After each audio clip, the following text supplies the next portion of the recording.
ओडेला एक शांत और छोटे से गांव का नाम था जो अपनी सादगी और पुरानी परंपराओं के लिए जाना जाता था। लेकिन अचानक यहां कुछ ऐसा हो गया जो न केवल गांव के लोगों को डरा दिया बल्कि पूरे क्षेत्र में दहशत फैला दी।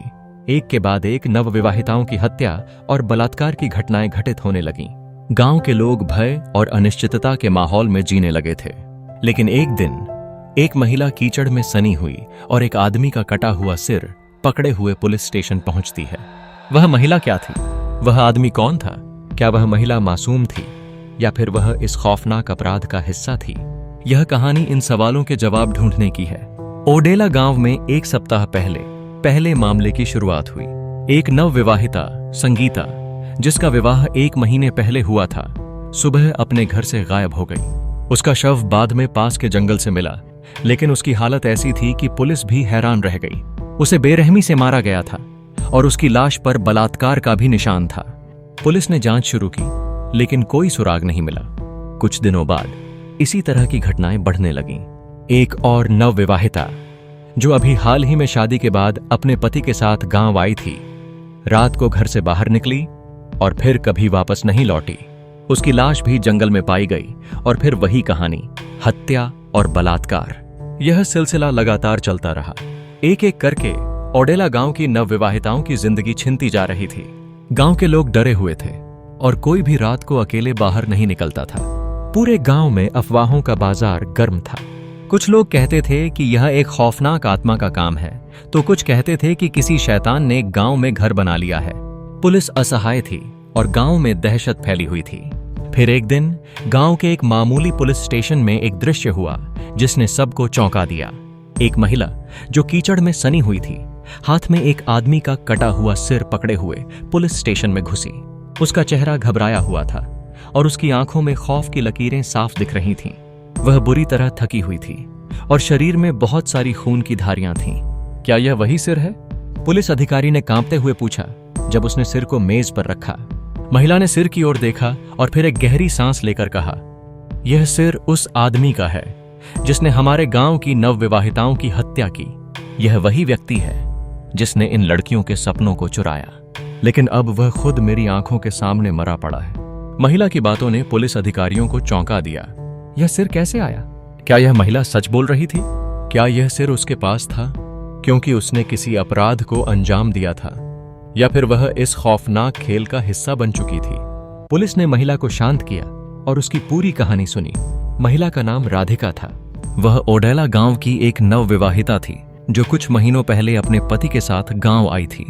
राधिका ने बताया कि उसकी शादी से पहले वह एक खुशहाल जीवन जी रही थी, लेकिन जब से वह ओडेला आई थी उसे इस गांव में एक अजीब सा माहौल महसूस होने लगा था।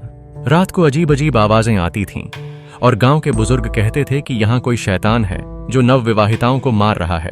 राधिका का कहना था कि उसे और उसकी सहेली को भी इस रहस्य का पता चला था। एक दिन वह और उसकी सहेली उसी आदमी का पीछा करने निकली जो इन हत्याओं में शामिल था। राधिका का दावा था कि वह आदमी एक बहुत ही प्रभावशाली व्यक्ति था जो गांव के बाहर एक बड़े फार्म हाउस में रहता था। उसका नाम रविंद्र था और वह एक व्यापारी था जो गांव के गरीबों के साथ व्यापार करता था। राधिका ने बताया कि रविंद्र के साथ एक अजीब सा संबंध था और वह कई महिलाओं को अपने जाल में फंसाकर उनका शिकार बनाता था। राधिका और उसकी सहेली ने रविंद्र के फार्म हाउस तक पहुंचने का फैसला किया। एक रात दोनों ने वहां का रास्ता पकड़ा और फार्म हाउस के अंदर घुसने में कामयाब हो गईं। वहां का दृश्य उनके लिए किसी बुरे सपने से कम नहीं था। फार्म हाउस के अंदर रविंद्र के पास सभी महिलाओं की तस्वीरें थीं। वह उनकी तस्वीरों को देखकर अपने शिकार की तलाश करता था और फिर उन्हें अपनी जाल में फंसा लेता था। राधिका और उसकी सहेली ने इस तथ्य को समझा कि रविंद्र ने सिर्फ हत्या और बलात्कार ही नहीं किया, बल्कि वह एक बड़े गिरोह का हिस्सा था जो महिलाओं का शोषण करता था। वे दोनों रविंद्र के जाल से बच निकलीं, लेकिन रविंद्र ने अपनी क्रूरता और अपराध की दुनिया को एक नए तरीके से छुपाने का निर्णय लिया। राधिका ने उस दिन के बाद कभी रविंद्र का सामना नहीं किया, लेकिन फिर भी उसका पीछा जारी रहा। उसने रविंद्र के खून को खुद महसूस किया और एक दिन जब उसने उसका सिर पुलिस स्टेशन में पकड़ा, उसने पूरे गांव को इस खौफनाक अपराध के बारे में बता दिया। जैसे ही पुलिस ने रविंद्र के खून और अपराध को सामने लाया, ओडेला गांव के लोगों को एहसास हुआ कि उनका डर अब खत्म हो चुका था। लेकिन यह रहस्य कभी खत्म नहीं हो सकता था, क्योंकि इस कहानी में कई और अनकहे सच छिपे हुए थे। क्या रविंद्र अकेला था, या फिर उसके जैसे और भी लोग थे? क्या यह सिर्फ एक शुरुआत थी?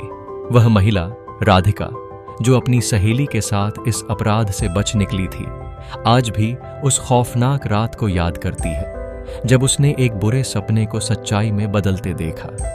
वह जानती थी कि इस गांव के रहस्यों को उजागर करना उसकी खुद की जान को खतरे में डाल सकता था, लेकिन उसने जो किया वह एक साहसिक कदम था।